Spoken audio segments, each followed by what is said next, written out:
اعوذ باللہ من الشیطان الرجیم بسم اللہ الرحمن الرحیم یا صاحب الجمال و یا سید البشر من وجهک المنیر لقد نور القمر لا يمكن الثناء كما كان حقه بعد از خدا بزرگ توئی۔ قصہ مختصر۔ رضی اللہ عنا سیدنا و مولانا محمد صلی اللہ علیہ وآلہ وسلم ما هو اہلہ یا رب لک الحمد کما ينبغی لجلال وجهک وعظیم سلطانک رب اشرح لی صدری ویسر لی امری واحلل عقدۃ من لسانی یفقہوا قولی رب زدنی علما رب زدنی علما رب زدنی علما۔ السلام علیکم ورحمۃ اللہ وبرکاتہ۔ میں حافظہ افرا جاوید اسلام آپ سب سے مخاطب ہوں اپنے یوٹیوب چینل انفینٹ اسلام میں آپ سب کو خوش آمدید کہتی ہوں۔ امید کرتی ہوں آپ سب خیریت سے ہوں گے، زندگی پرسکون، پر اطمینان اور ایمان بالخیر گزر رہی ہوگی۔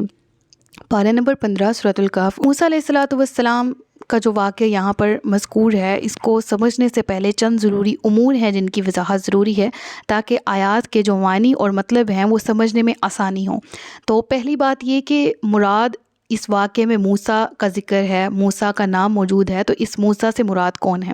تو پہلی چیز سن لیں یہاں پر کہ بعض جو ہے نا اس واقعے میں مذکور جو نام موسیٰ ہے اس کی غلط تشریح کرتے ہوئے کہتے ہیں کہ یہاں پر موجود موسیٰ بنی اسرائیل سے نہیں بلکہ یہ موسیٰ بن افراسیم بن یوسف ہیں جن کا ذکر یہاں موجود ہے۔ لیکن حضرت ابن عباس نے یہ بات سن کر ارشاد فرمایا تھا کہ یہ کسی اللہ کے دشمن نے جھوٹ بولا ہے، ایسا نہیں ہے، بلکہ ابی بن کعب رضی اللہ تعالی عنہ نے ہمیں بتایا کہ رسول پاک صلی اللہ علیہ وآلہ وسلم نے ان سے فرمایا کہ اس آیت میں، اس واقعے میں موسیٰ سے مراد موسیٰ بن عمران ہیں۔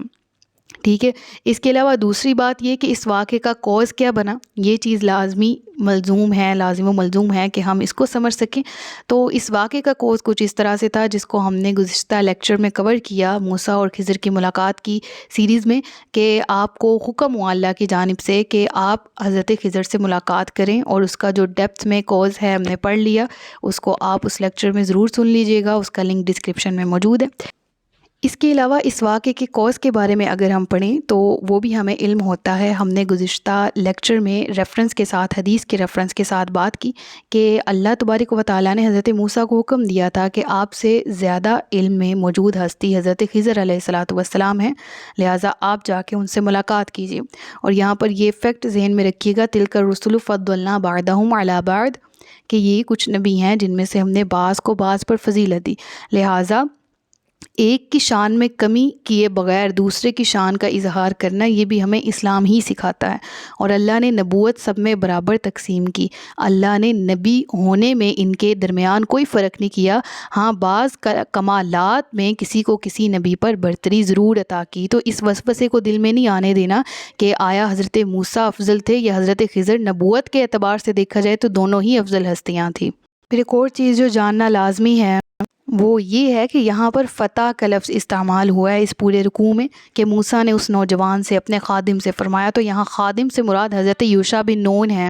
اور اس سے ریلیونٹ مزید تفصیلات انشاءاللہ اسی رکوع میں ساتھ ساتھ پڑھتے ہیں۔ شروع کرتے ہیں آیت نمبر 60 سے۔ اور یاد کرو جب موسیٰ نے خادم سے فرمایا، اپنے خادم سے فرمایا، خادم سے مراد حضرت یوشع بن نون،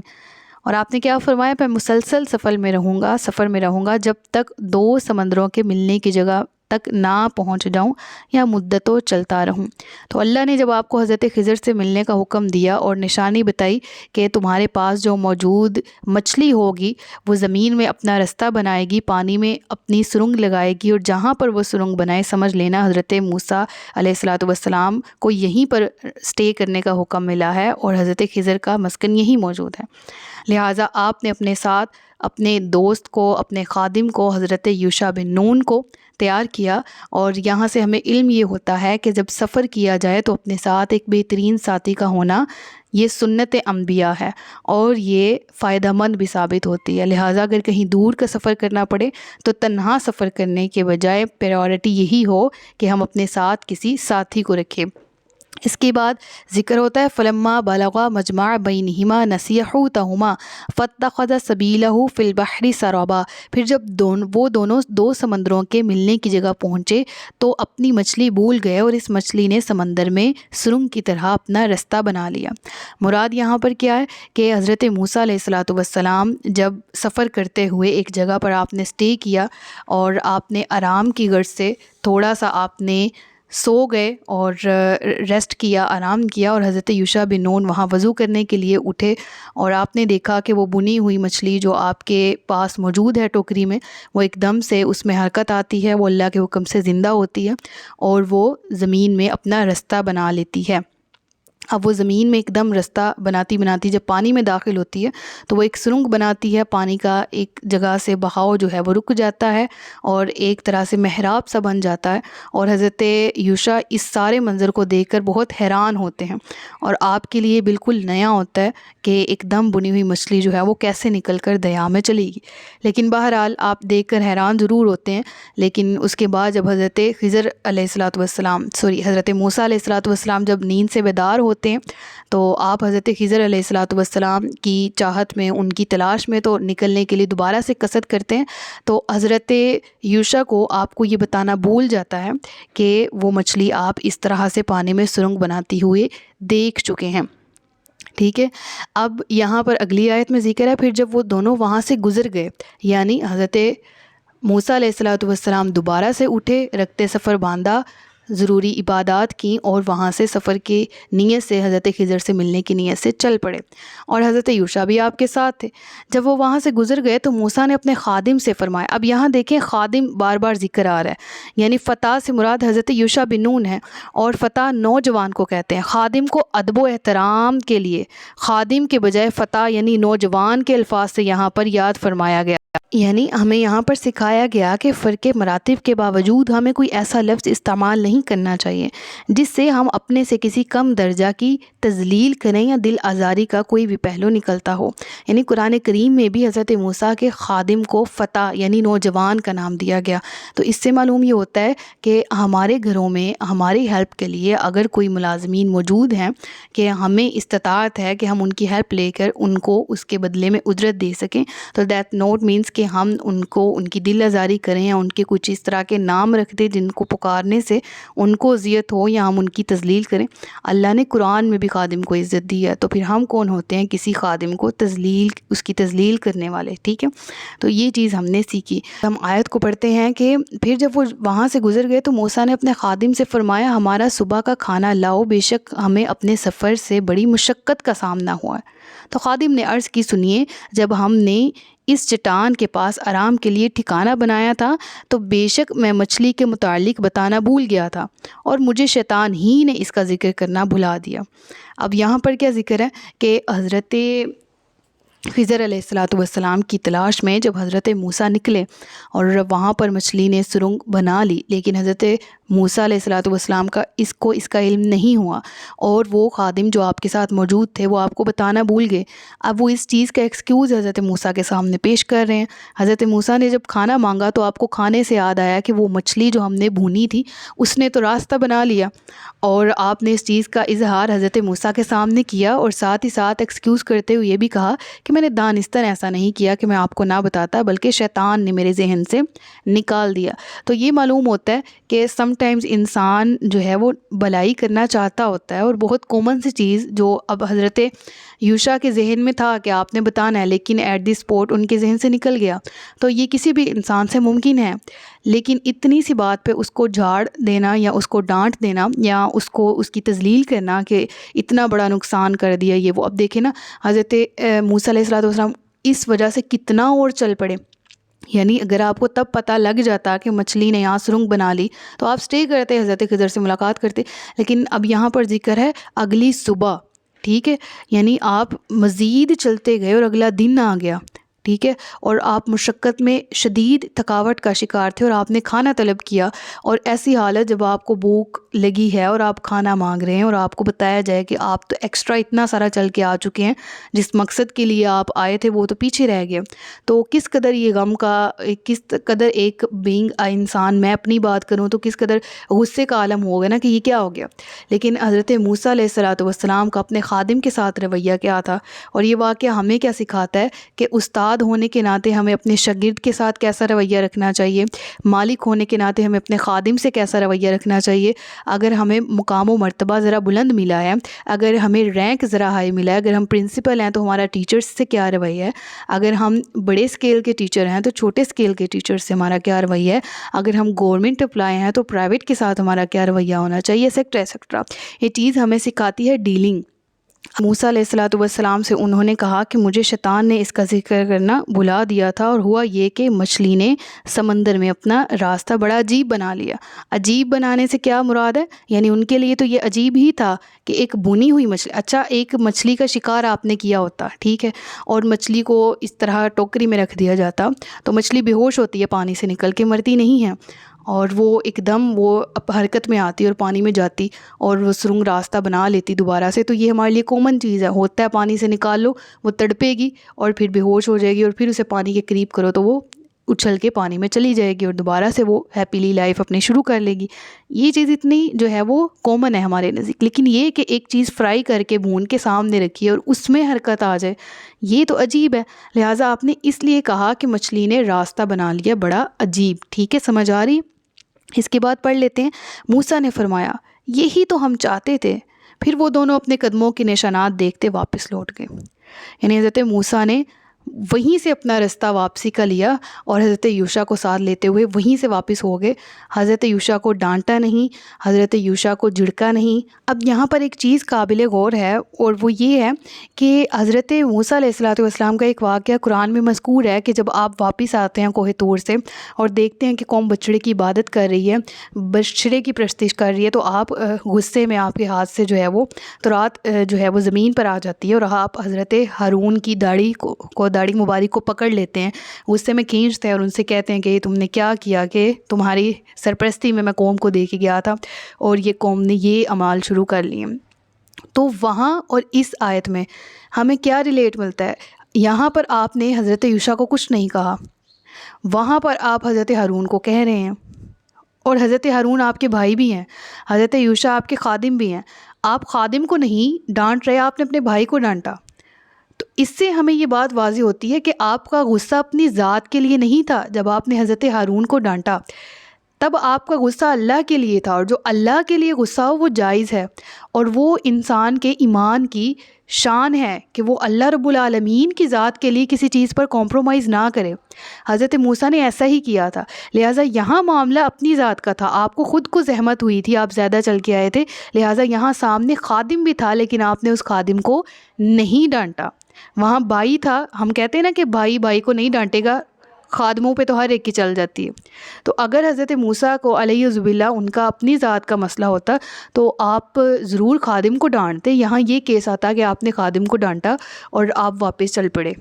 اور وہاں بھائی کو نہ ڈانٹتے، لیکن آپ نے اللہ کی ذات کے لیے غصہ کیا اور سامنے بھائی تھا اس لیے ان کے ساتھ ایسا ہو گیا۔ اور یہاں پر حالانکہ سامنے خادم موجود ہے، مالک اختیار رکھتا ہے کہ خادم کو اس کی غلطی پر ڈانٹ ڈپٹ کر دے، لیکن آپ نے ایسا نہیں کیا کیونکہ یہاں پر آپ کو غصہ بھی نہیں آیا، کیونکہ یہاں معاملہ آپ کی اپنی ذات کا تھا، زحمت آپ کی اپنی ذات نے اٹھائی تھی، ٹھیک ہے؟ تو یہ پوائنٹ آپ کو سمجھ میں آ جانا چاہیے۔ اس کے بعد ہم آگے چلتے ہیں، اگلی آیت ہے آیت نمبر 65 کہ تو انہوں نے ہمارے بندوں میں سے ایک بندہ پایا جسے ہم نے اپنے پاس سے خاص رحمت دی تھی اور اسے اپنا علم لدنی عطا کیا تھا۔ یہاں اوپر ذکر ہے وَعَلَّمْنَاهُ مِن لَدُنَّا عِلْمًا، اپنے پاس سے خاص علم عطا کیا تھا۔ اب اس بندے سے مراد حضرت خضر علیہ الصلوۃ والسلام ہے۔ وہ کس حالت میں وہاں موجود تھے؟ آپ نے سفید چادر اپنے ارد گرد لپیٹی ہوئی تھی، آپ وہاں موجود تھے، اور حضرت خضر علیہ الصلوۃ والسلام سے حضرت موسیٰ کے ملتے ہیں۔ اس کا ذکر صحیح بخاری کی حدیث میں اور وہ گزشتہ سیریز میں ہم نے ریفرنس کے ساتھ پڑھ لیا ہے۔ اب آپ آتے ہیں حضرت خضر سے ملاقات کرتے ہیں، سلام لیتے ہیں، سلام کا جواب ملتا ہے، اور آپ اپنی عرض گزار ہوتے ہیں کہ میں اللہ تبارک و تعالیٰ کے حکم کی وجہ سے آپ تک بھیجا گیا ہوں اور میں آپ سے علم حاصل کرنا چاہتا ہوں، وہ علم جو اللہ نے اپنے پاس سے آپ کو عطا کیا ہے۔ اس سے موسیٰ نے کہا کیا اس شرط پر میں تمہارے ساتھ رہوں کہ تم مجھے وہ درست بات سکھا دو جو تمہیں سکھائی گئی ہے؟ تو جواب دیا آپ میرے ساتھ ہرگز نہ ٹھہر سکیں گے، اور آپ اس بات پر کس طرح صبر کریں گے جسے آپ کا علم محیط نہیں ہے۔ یعنی یہاں پر ایک پوائنٹ ہے جو آپ کے being a student of holy Quran ذہن میں رکھنا ضروری ہے، اور بہت قیمتی پوائنٹ بتا رہی ہوں۔ یہاں پر سب سے پہلی بات جو حضرت خضر نے حضرت موسیٰ سے کی وہ کہی کہ قال انک لن تستطیع معی صبرا۔ انہوں نے پہلی بات حضرت موسیٰ نے کہا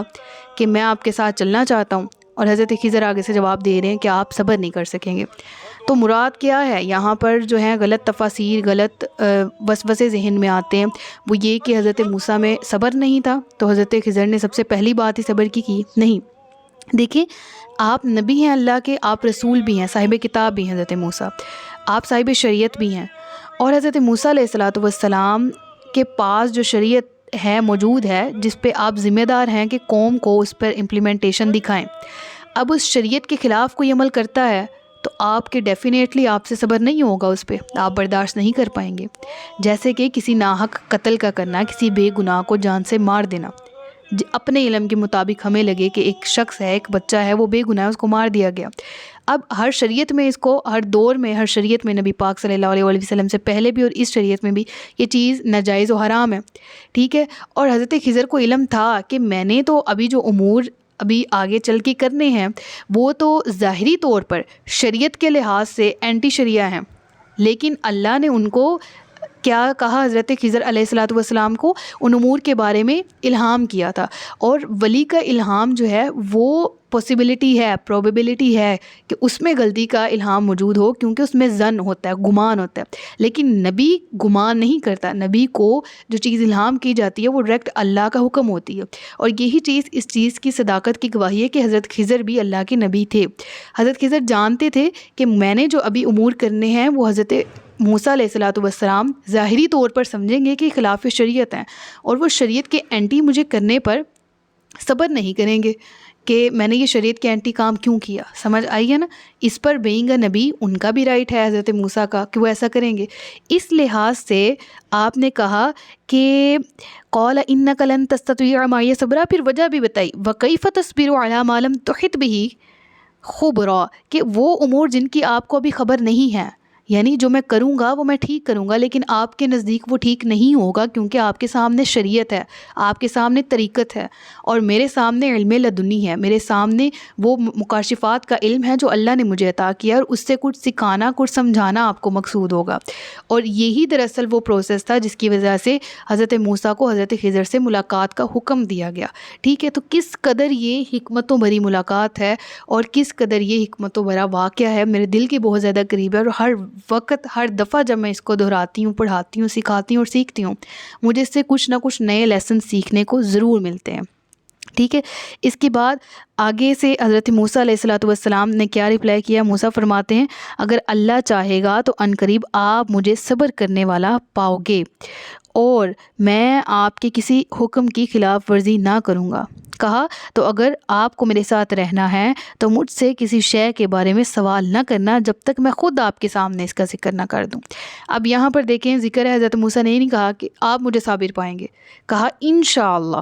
ستجدنی انشاءاللہ صابرا، اللہ نے چاہا تو میں ضرور صبر کروں۔ یعنی حضرت موسیٰ کی نیت کس قدر صاف ہے کہ اپنے ہر عمل کا اور اپنی ہر ارادے کا جو رب العالمین کے ساتھ اٹیچ کر کے وہ اس کو اظہار کر رہے ہیں، وہ بھی بالکل بے مثال ہے۔ اور ہمیں بھی یہ حکم دیا جا رہا ہے کہ ہر کام، اگر کوئی کام ہمیں آفر کیا جائے، ہم کہتے ہیں یہ تو آسان ہی بہت ہے، یہ تو کر ہی لینا ہے ہم نے، انشاءاللہ ہماری زبانوں سے، ہمارے الفاظ سے نکال ہی دیا گیا ہے، جیسے ہم نے خود نکالا ہے۔ لہٰذا ہر کام کے ساتھ کریڈٹ اللہ کو ضرور، ماشاء اللہ، سبحان اللہ، اور جب کوئی ارادہ کیا تو انشاءاللہ ضرور کہیں، ٹھیک ہے۔ تو یہاں پر ہم نے یہ سیکھا۔ اب حضرت موسیٰ علیہ الصلوۃ والسلام نے جب کہا نا ضرور میں صبر کروں گا، تو حضرت خضر نے ان کو پھر آگے سے کہا کہ ہاں صبر اس طرح سے کہ میرے ساتھ چلتے چلتے کچھ ایسے امور تم دیکھو گے جن کے بارے میں سوال کرنا چاہو گے، لیکن خود سے تم نے سوال نہیں کرنا جب تک میں خود ان کو ایلیبوریٹ نہ کر دوں۔ تو اس طے اس شرط پہ، ان شرائط پر جو ہے یہ ملاقات طے پائی، اور پھر اس کے آگے ذکر ہے فانطلقا، پھر وہ دونوں چلے۔